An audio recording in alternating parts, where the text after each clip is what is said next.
स्वागत है आपका उत्तर प्रदेश बुलेटिन में। मैं हूं श्वेता तिवारी। इस बुलेटिन में बात करेंगे बलरामपुर की, जहां रोडवेज पर चालक परिचालकों ने किया हंगामा, अधिकारियों पर लगाए आरोप। आगे बात करेंगे हापुड़ की, जहां थाना पिलखुवा क्षेत्र हाईवे पर 64 लाख की लूट का हुआ पर्दाफाश। मुठभेड़ में 5 बदमाशों को दबोचा गया। ऐसी तमाम खबरों पर विस्तार से होगी चर्चा। बलरामपुर रोडवेज बस स्टेशन पर सुबह अफरा तफरी मच गई, जब चालक और परिचालकों ने कर्मचारियों के उत्पीड़न का आरोप लगाते हुए हंगामा खड़ा कर दिया।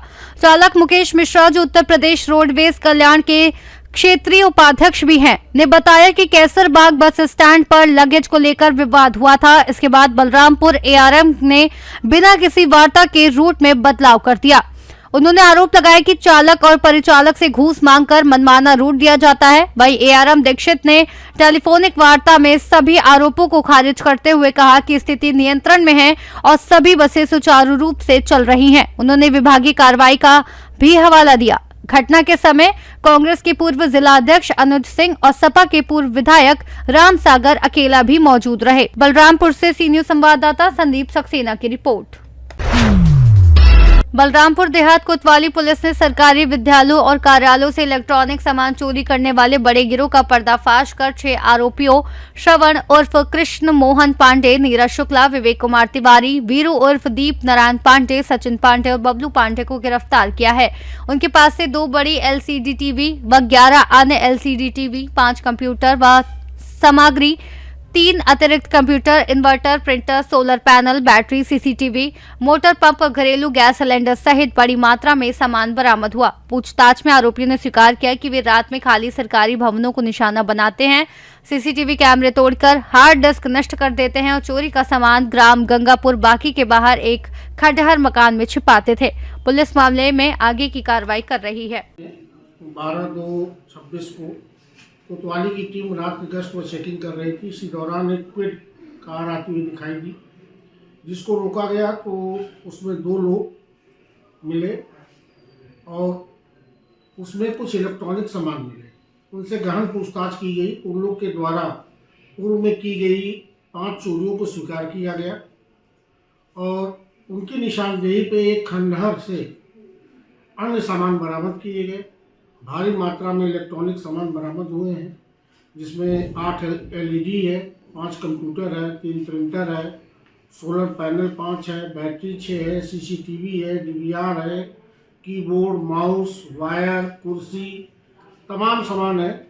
इनकी जो मोडस ऑपरेंडी है, ये ऐसे जगहों का चुनाव करते हैं जैसे पंचायत घर हो या कोई सरकारी स्कूल हो, जो शाम के समय ताला बंद हो जाता है। ऐसे स्थान पर जाकर के चोरी करते हैं और चोरी कर करके इसको खंडहर नुमा एक मकान है, उसमें इसको जमा करते हैं और बाद में इसको बेच के इसके पैसा प्राप्त कर लेते हैं। इनके पास से घटना में प्रयुक्त एक मोटरसाइकिल भी मिली है। इस मोटरसाइकिल के जो नंबर और इंजन नंबर, चेसिस नंबर के आधार पर इसके ओनर का पता किया गया तो पता चला कि ये मोटरसाइकिल इन लोगों ने खरगूपुर से चोरी की है, जो गोंडा जनपद में पड़ता है। इसमें श्रवण उर्फ कृष्ण मोहन पांडे, नीरज शुक्ला, विवेक कुमार तिवारी, दीप नारायण पांडे, सचिन पांडे और बबलू पांडे को गिरफ्तार किया गया है। श्रवण इसमें मास्टरमाइंड है। इसका पहले का भी पूर्व का आपराधिक इतिहास है। इसके ऊपर पूर्व में भी गैंगस्टर लग गया है। अन्य लोगों के आपराधिक इतिहास की हम जानकारी कर रहे हैं। सभी जो सामान आप देख रहे हैं, ये सभी मुकदमों से कनेक्ट हो गए हैं।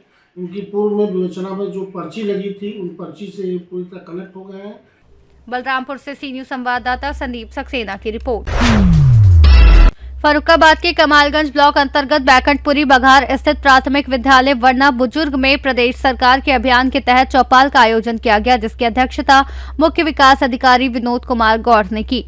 कार्यक्रम की शुरुआत मां सरस्वती की प्रतिमा पर पुष्प अर्पण और दीप प्रज्वलन से हुई, जिसके बाद छात्राओं ने गीत प्रस्तुत कर अतिथियों का स्वागत किया। सीडीओ ने ग्रामीणों को विभिन्न सरकारी योजनाओं की जानकारी दी और उनसे लाभ मिलने की स्थिति जानी। कार्यक्रम के दौरान अनुप्रास संस्कार में 2 गर्भवती महिलाओं की गोद भराई भी की गई। इस अवसर पर बीडीओ श्याम कुमार तिवारी, मोहम्मदाबाद बीडीओ त्रिलोकीनाथ शर्मा सहित अन्य अधिकारी व शिक्षक उपस्थित रहे। सर, आज वरना बुजुर्ग में चौपाल का कार्यक्रम हुआ, कैसा क्या? इसमें शासन के निर्देश का जिले में गांव में चौपाल लगती है। उसके क्रम में यहाँ वरना बुजुर्ग में हम लोगों ने चौपाल लगाया था इसमें सभी विभाग के कर्मचारी और अधिकारी उपस्थित रहे थे। इसमें मुख्य उद्देश्य ये था कि सरकार की जितनी भी योजनाएं हैं उनके बारे में गाँव वासियों को बताया जाए और जो लाभ इनको प्राप्त होना चाहिए वो हम लोग देख लें कि उनको वो लाभ मिल रहे हैं कि नहीं। यदि नहीं मिल रहे हैं तो उनको वो लाभ दिलाया जाए और किसी योजना के क्रियान्वयन में कोई बाधा उत्पन्न होती है तो उन बाधाओं को भी दूर करें। तो इस उद्देश्य में हम लोग काफ़ी हद तक सफल रहे हैं और जो भी कमियां हैं जिस कारण से इन योजनाओं का लाभ नहीं मिल पा रहा है तो हम लोगों ने आज चौपाल लगाया है। उन कमियों को दूर करते हुए हम सभी ग्रामवासियों को योजनाओं का लाभ देंगे। ज़्यादातर ऐसा ही होता है सर कि यहाँ पर नीचे स्तर पर, ज़मीनी स्तर पर कोई भी योजना आ ही नहीं पाती और कागज़ों पे ही धराशायी होकर रह जाती है। उसी प्रयास के तहत हम लोग जैसे सरकार हर घर पे जा मतलब हम लोग घर घर जाके गाँववासियों में गाँव में जाके चौपाल के माध्यम से उन योजनाओं का लाभ हम लोग गाँववासियों को दें। उसी के क्रम में हम लोग ये चौपाल आयोजित करते हैं सर, ताकि लाभ दे सकें हम लोग। गोद भराई का भी क्या प्रोग्राम कैसा क्या था जी? महिलाएं थी, उनकी गोद भराई का भी कार्यक्रम रहा और 2 बच्चे थे जिनका अन्नप्राशन भी हुआ है। ये यहाँ पे फर्रुखाबाद से सी न्यूज संवाददाता आदेश कुमार शर्मा की रिपोर्ट। थाना पिलखुवा क्षेत्र में 31 जनवरी 2026 को हाईवे पर धान गेहूं व्यापारी से 64 लाख रुपए की लूट की गुत्थी आखिरकार सुलझ गई। जनपदीय स्वाट टीम और थाना पिलखुवा पुलिस की संयुक्त कार्रवाई में सिखेड़ा बम्बा पुलिया के पास मुठभेड़ के दौरान एक घायल सहित 5 शातिर बदमाशों को गिरफ्तार कर लिया गया। पुलिस ने आरोपियों के कब्जे से 44,37,000 रुपए नगद बरामद किए। साथ ही HDFC बैंक की चेकबुक, लूट की रकम से खरीदे गए 3 महंगे मोबाइल फोन, घटना में प्रयुक्त 4 मोबाइल फोन, 1 बुलेट मोटरसाइकिल और 1 स्प्लेंडर मोटरसाइकिल, साथ ही 3 दोपहिया वाहन और 315 बोर का तमंचा व जिंदा कारतूस भी बरामद किया। पुलिस ने आरोपियों के खिलाफ संबंधित धाराओं में मुकदमा दर्ज कर कार्रवाई शुरू कर दी है। साथ ही खुलासा करने वाली टीम को 25,000 का नगद पुरस्कार भी प्रदान किया गया। 31 जनवरी को एक पिलखुवा में लूट की घटना कारित हुई थी जिसमें एक व्यापारी से 64 लाख की लूट बदमाशों ने की थी। इस घटना का आज हापुड़ की पुलिस ने और स्वाट टीम ने मिलकर के इसका जो है खुलासा किया है, जिसमें 5 व्यक्तियों की गिरफ्तारी हुई है।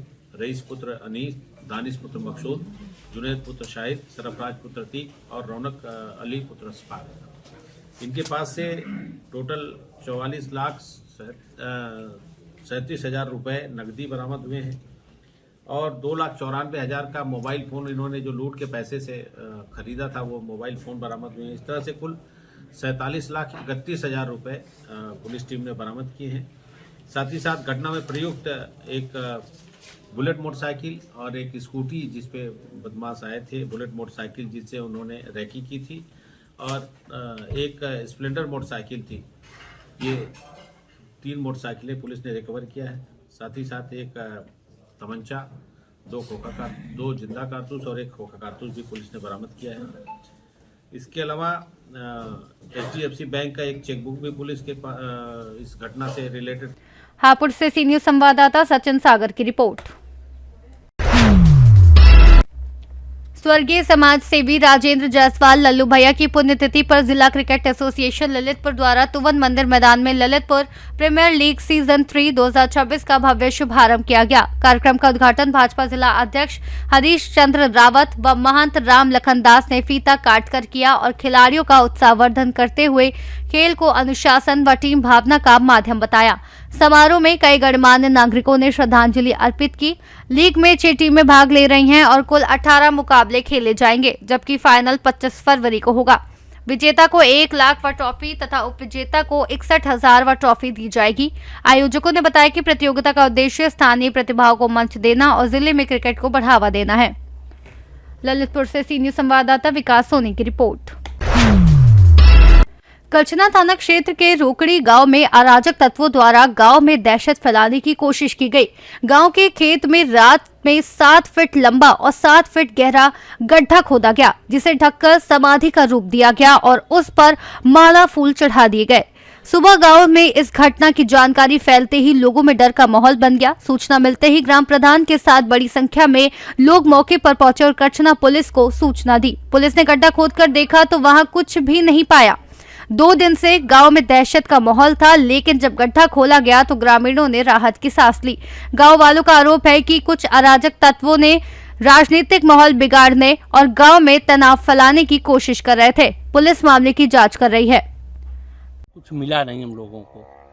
तो कल गड्ढा आपने इसको खोला था? कल खुलवाया था गड्ढा। तो आज भी तो खोला जा रहा है। नहीं तो खोला जा रहा है कि संशय ये बना हुआ था कि हो सकता है कि और नीचे कुछ हो, इसके लिए दोबारा उसको खनाया गया। तो कुछ मिला नहीं कुछ है? मिला नहीं। तो क्या लगता है कि यहाँ जो है अफवाह फैलाने के लिए? अफवाह फैलाने के लिए। जब आप लोग पहले आए तो क्या लगा, वो जो है यहाँ कब्र बनाई गई थी? हाँ, कैसा लगा? ऐसा अनुमान लग रहा था। हाँ कि जैसे किसी को दफन किया गया है यहाँ पे देखने पे। हाँ। जब हम लोग खनाई किए तो कुछ दिखा नहीं, फिर अफवाह निकलने लगा कि आप लोग कम खनवाए हैं, हो सकता है कि वहाँ नीचे कुछ और हो। तो आप देख रहे हैं कि गांव के कुछ लड़के दोबारा उसको खने, अब मौके पर कुछ मिल नहीं रहा है। तो यहाँ जब वो मिट्टी ढक करके उस पर अगरबत्ती माला चढ़ा हाँ, हुआ माला था? फूल लगा हुआ था उस पे। जी। तो क्या लगता है, गांव के ही लोग हैं, अराजकता फैला रहे हैं गांव में देखिए, हर गांव में कुछ ऐसे लड़के अब हो गए हैं कि जो कि अब क्या बताएं, कहीं इनको परेशान करना, कहीं उनको परेशान करना। और अभी ये नया काम चालू कर दिए हैं। क्या नाम है आपका? उमाशंकर तिवारी। तो ये आपको कैसे जानकारी कब हुई थी? कल सुबह में हम लोगों को जानकारी हुआ, जिसका खेत में हुआ था वो हमारे घर पे गए थे। तो हमने प्रधान जी को फ़ोन किया, मौके पे आके हम इसको देखा और थाना अध्यक्ष जी से बात हुआ तो बोले कि ठीक है, आप उसको दिखवा लीजिए। दिखवाने पे हम लोग। प्रयागराज से सी न्यूज़ संवाददाता मंगला प्रसाद पटेल की रिपोर्ट। जनपद शामली के थाना कांधला क्षेत्र में बिजली व्यवस्था को ठप कर करोड़ों का नुकसान पहुंचाने वाले ट्रांसफार्मर चोरी गैंग को आखिरकार पुलिस ने पकड़ लिया। उत्तर प्रदेश पुलिस की ताबड़तोड़ कार्रवाई में 3 शातिर बदमाश गिरफ्तार हुए, जबकि चोरी का माल खरीदने वाला बड़ा कबाड़ी अभी भी फरार है। गिरोह रात के सन्नाटे में गांव और सुनसान इलाकों को निशाना बनाता था। पहले बिजली लाइन काटी जाती और फिर ट्रांसफार्मर खोलकर अंदर का कीमती तांबा निकाल लिया जाता। सुबह होते होते गांव अंधेरे में डूब जाता और बदमाश माल लेकर फरार हो जाते थे। पुलिस ने आरोपियों के कब्जे से चोरी की मोटरसाइकिल, ट्रांसफार्मर के तार, भारी मात्रा में तांबे का तार, बिजली लाइन काटने के औजार, तांबे की चूड़ी बनाने की पट्टियां बरामद की। बरामद सामान से अनुमान लगाया जा रहा है कि गिरोह लंबे समय से सक्रिय था और कई वारदातों में शामिल हो सकता था। जनपद शामली के अलग अलग क्षेत्रों में बहुत सारी ट्यूबवेलों के तार कटिंग हो रही थी। उसको लेके मैंने अपने एसपी साहब को और सीओ क्राइम को, सीओ कराना, सीओ सिटी को लगा रखा था। इन लोगों ने अपने स्वाट और सर्विलांस के जरिए बहुत अच्छा काम करवाया। इसमें थाना कांधला की हमारी पुलिस ने, उनके एसएचओ चौकी इंचार्ज ने, स्वाट टीम मिलकर 4 लोग गिरफ्तार किए हैं। उनके पास से लगभग 1.5 कुंटल तांबे का तार जला हुआ बरामद हुआ तथा कुछ जो ट्रांसफार्मर्स चोरी हुए थे, तार चोरी हुए थे, उनके अवशेष बरामद हुए। एक बहुत बड़ा पेशेवर गैंग से 4 लोग गिरफ्तार हुए हैं। इसमें शौकत पुत्र यामीन है, फुरकान है, शिवम पुत्र आनंद है और राशिद पुत्र सलीम है। एक एक्यूज इसमें मोनू है, वो फरार हो गया है। ये बेसिकली 3 लोग इसमें चोर हैं, शौकत, फुरकान और मोनू। ये लोग रात को अपनी बाइक से ट्यूबवेल पे निकलते थे और पर डे लगभग 10 से 12 ट्यूबवेल पे तार कटिंग करके ले आते थे और वहीं जलाते थे सभी लोग ये। और फिर ये शिवम एक रेडी पर ठेलिया लगाता था और उसको बेचते थे 500 रुपये पर केजी के हिसाब से तांबे को। और वो आगे एक राशिद हैं जिनके पास बहुत बड़ी फैक्ट्री है और वो पीतल की चूड़ी बनाते हैं। इसमें 1 साल गारंटी आप बता रहे हैं, उसमें उसकी चमक पे रहती है। उसमें मिक्स करके ये तांबे को और दिल्ली के पॉश मार्केट में सप्लाई करते थे। एक बड़ा नेक्सस था इनका, कभी पकड़ में नहीं आया था। काफी अच्छी उपलब्धि हमारे स्वाट सर्विलांस और थाना कांधला की टीम की है। और जनपद के लगभग अधिकांश जो ट्यूबवेल की चोरियां हो रही थी, सारी वर्कआउट इनसे हुई है। और जब से ये गिरफ्तार आज रात में हुई। शामली से सी न्यूज़ संवाददाता अविनाश शर्मा की रिपोर्ट। फिलहाल के लिए उत्तर प्रदेश बुलेटिन में इतना ही। देश और दुनिया की तमाम बड़ी खबरों के लिए आप देखते रहिए सी न्यूज़ भारत।